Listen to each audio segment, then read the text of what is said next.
호세아서 5장입니다. 호세아서 5장.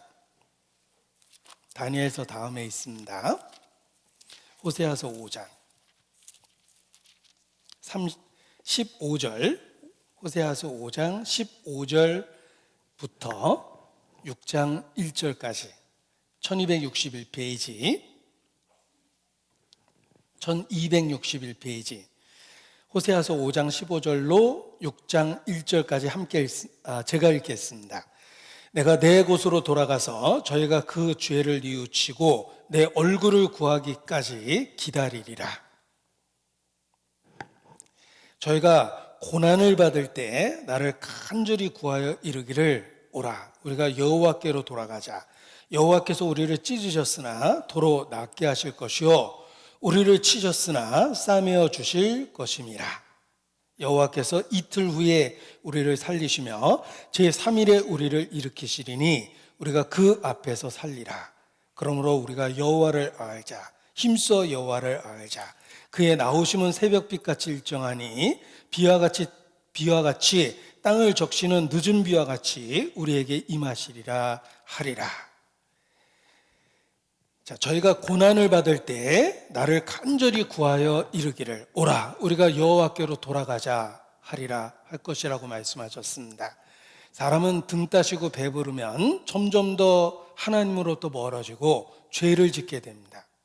그러나 고난 받을 때 그 고난은 우리를 일깨우고 고난의 원인이 무엇인지를 진지하게 생각하게 만듭니다. 그리고 그 해결책이 오직 창조주에게만 있다는 것을 깨닫게 합니다. 고난은 하나님께로 우리를 인도하는 손길과 같습니다. 고난을 통해서 우리를 일깨우시고 우리에게 무엇이 결핍되어 있는지를 알려줍니다. 신의 부재, 하나님이 없는 것입니다. 그래서 하나님을 생각하게 되고 하나님께 돌아가게 되는 것입니다. 성경은 모든 고통의 원인이 하나님과의 관계가 깨진 것에서 시작됐다. 아담이 하나님과의 언약을 깨버리고 하나님으로부터 분리됐기 때문에 인간에게 고통과 비극이 시작됐다는 걸 알려줍니다. 하나님과의 관계가 깨졌기 때문에 인간 역사에 고통이 있고 우리 개인의 삶에 고통과 슬픔이 시작됐고 늙고 병드는 것을 겪을 수밖에 없게 된 것입니다. 고통의 원인은 죄입니다. 죄는 하나님과의 관계를 깨버린 것입니다. 우리는 고난을 통해서 비로소 하나님께 돌아가야 될 절대적 필요성을 발견하게 되는 것입니다. 그리고 놀라운 것은 하나님은 제3일에 우리를 일으키실 것이라고 약속해 주셨습니다. 제3일이 무엇입니까? 그리스도가 십자가에 못 박히셨습니다. 그리고 장사되었습니다. 첫째 날, 둘째 날 죽음 상태에 있었습니다. 우리의 죄값을 완전하게 갚으시고 우리를 살리신 겁니다. 그리고 언약하신 대로 제3일 그리스도가 부활하신 그날 우리를 함께 일으키신 것입니다. 그리스도의 죽음과 부활을 통해 우리를 구원해 주실 것을 약속해 주셨습니다. 우리는 고난을 통해 고난의 원인을 생각할 수밖에 없고 그 원인이 하나님과의 분리, 하나님과의 관계가 깨졌다는 것을 발견하게 됩니다. 그리고 하나님께 돌아오게 되는 것입니다. 누가 이 사망의 몸에서 우리를 건져내랴. 우리의 삶의 고통은 그러한 부르짐을 만들어냅니다. 누가 이 사망의 몸에서 우리를 건져내랴.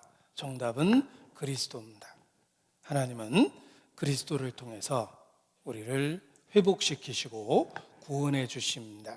우리가 겪고 있는 고통과 슬픔, 늙고 병드는 삶의 과정은 우리에게 그리스도가 필요하다는 절대성을 깨닫게 하며 하나님께 돌아오게 만들어줍니다.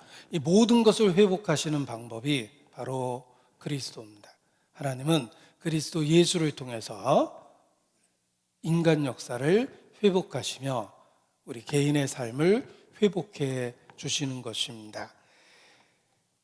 그래서 세상의 고통을 볼 때, 세상의 슬픔을 볼 때, 세상의 재난, 또 사건, 사고를 볼 때마다 우리 마음에 그들에겐 주가 필요하다라는 사실을 더 깨닫게 되는 것입니다. 복음성가 가사 중에 그들은 모두 주가 필요해라는 반복적인 그 가사 내용을 갖고 있는 복음성가가 있습니다. 그들은 모두 주가 필요해. 그렇습니다. 세상에 고통받는 사람을 볼 때마다 그들은 모두 주가 필요해 라는 진리를 깨닫게 됩니다. 코로나 바이러스 확산으로 온 인류가 고통을 받고 있는 것도 마찬가지입니다. 치료제, 백신의 필요성을 절대적으로 느낍니다. 하나의 질병에 하나의 백신이 필요할지 모르겠는데 인류의 모든 고통을 근본적으로 해결할 수 있는 백신은 하나님이 주십니다. 제3일에 우리를 살리신다는 말씀처럼 하나님이 예비하신 근본적인 답은 바로 그리스도입니다. 우리는 우리 개인적으로 겪고 있는 고통과 슬픔이나 늙고 병드는 삶을 통해서 그리스도를 발견할 수밖에 없었고, 또 역사를 통해서도, 또 우리 주변에 겪고 있는 모든 사람의 고통을 통해서도 그들에게도 그리스도가 필요하다는 진리를 더 마음에 깨닫게 되는 것입니다. 우리는 하나님이 약속하신 그리스도를 통해서 소망을 갖게 되었습니다. 하나님은 이 모든 것을 회복하실 것입니다. 그리고 전보다 더 놀라운 세계로 우리를 인도하실 것입니다. 우리는 그 약속을 붙잡고 이 땅에서 살고 있습니다. 그리스도인입니다. 훈계를 굳게 붙잡고 놓치지 말고 지키라고 말씀하셨는데, 모든 훈계 뒤에 그리스도라는 진리가 있습니다. 결국은 예수님을 굳게 붙잡고 놓치지 말고 지키라는 말씀입니다. 우리는 예수 그리스도를 붙잡고 이 땅에서 나머지 삶을 살고 있으며 소망이 이루어지기를 기다리고 있는 것입니다. 그런데 소망이 이루어지기를 기다리고 있는 이 땅에서의 삶, 그 삶 동안에 우리는 얼굴에 땀이 흘러야 된다라는 하나님이 주신 법칙 아래 있을 수밖에 없다는 것입니다. 우리가 이 땅에 존재하는 한 얼굴에 땀이 흘러야 식물을 먹을 거라는 그 말씀을 겪을 수밖에 없습니다. 그래서 우리가 소망을 갖고 있지만 이 땅에서 사는 동안에는 여전히 수고하고 고통받고 살고 있는 것입니다. 그러나 안 믿는 사람과 다른 것이 있습니다. 우리에게는 소망이 있다는 것입니다. 이루어질 소망이 있습니다. 그리스도 안에서 100% 이루어질 소망입니다. 그리고 이 땅에 살아있는 한 하나님이 종신토록 수고하였고 얼굴에 땀을 흘릴 것이다 라고 말씀하신 그 법칙 아래서 우리는 동일하게 고통받고 동일하게 수고할 수밖에 없는 것입니다. 창세기 3장을 다시 보겠습니다. 17절에 너는 종신토록 수고하여야 그 소산을 먹으리라. 자, 종신토록이라는 말을 보십시오. 살아있는 한, 종신토록, 살아있는 한 수고하여야 소산을 먹게 됩니다. 살아있는 한 수고할 각오를 해야 됩니다. 살아있는 한 늙고 병드는 것 벗어날 수 없습니다. 번뇌와 병과 분노가 저희에게 임하느니라. 우리가 소망을 갖고 있지만 번뇌도 있고 질병도 있고 또 때로 분노도 경험합니다. 그래서 해가 질 때까지 그 분을 마음에 품지 말라라고 믿는 사람에게도 교훈해 주신 것입니다. 우리가 종신토록 수고하여야 라는 말씀처럼 그리스도 안에서 소망을 갖게 되었지만 아직은 이 땅에 존재하는 한 수고할 수밖에 없다. 우리는 치열한 삶의 현장에 있을 수밖에 없다는 것입니다. 그 치열한 삶의 현장, 바로 수고하고 땀 흘리는 삶의 현장이며 또 대부분 생업을 위한 그런 현장이기도 합니다. 우리에게 낮과 밤이 주어졌는데 낮은 일할 수 있도록 하나님이 주신 시간입니다. 이 세상에 낮이 있습니다. 일할 수밖에 없는 시간이 있고 우리는 그러한 생업의 현장에 있을 수밖에 없습니다. 치열한 삶의 현장에서 대부분의 시간을 보내게 됩니다.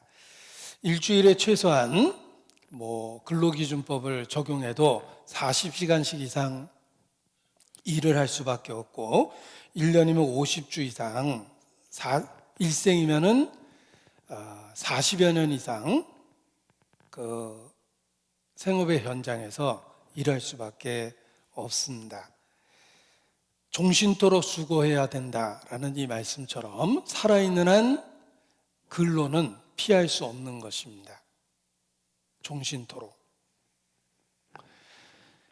농사를 비유해서 말씀을 드리면 참 이상한 것은 1년 동안 열심히 농사를 졌는데 대부분의 농산물은 1년 동안 소비할 수 있는 양만 이렇게 재배할 수 있습니다. 그리고 다시 한 해를 살기 위해서는 다시 한 해 동안 농사를 져야 됩니다. 하나님은 능력이 있기 때문에 1년의 농사로 10년을 먹고 살 수 있게 하실 수 있습니다. 그렇게 하실 수 있습니다. 그래서 우리가 10년에 한 번씩 농사를 짓고 일단 수확을 하게 되면 10년 동안은 일 안 해도 되고 다시 10년 뒤에 일하게 만들 수도 있었는데 하나님은 자연의 법칙을 매년 심고 거두게 하셨습니다. 아주 적절한 양을 자연이 우리에게 되돌려주고 있다는 것입니다. 전 세계에서 재배되거나 채집되는 식물의 양은 전 세계 사람들이 딱 먹을 수 있는 한 해의 양식일 뿐이다 라고 통계학적인 자료도 있습니다. 왜? 살아있는 한 종신토록 수고하게 만드셨기 때문에 그렇습니다. 그래서 우리는 그러한 하나님이 정한 법칙을 받아들이고 평생 일할 각오를 하셔야 됩니다. 돈이 없는 사람은 매일, 매달, 매년 벌어서 살아야 됩니다. 돈이 있는 사람은 매일, 매달, 매년 돈을 관리하고 살아야 됩니다. 돈이 있든 없든 수고해서 살 수밖에 없습니다. 우리는 평생 일을 할 수밖에 없는 그런 법칙 속에 있는 것입니다. 그래서 근로는 인생의 수업료입니다. 반드시 지불해야 될 대가입니다.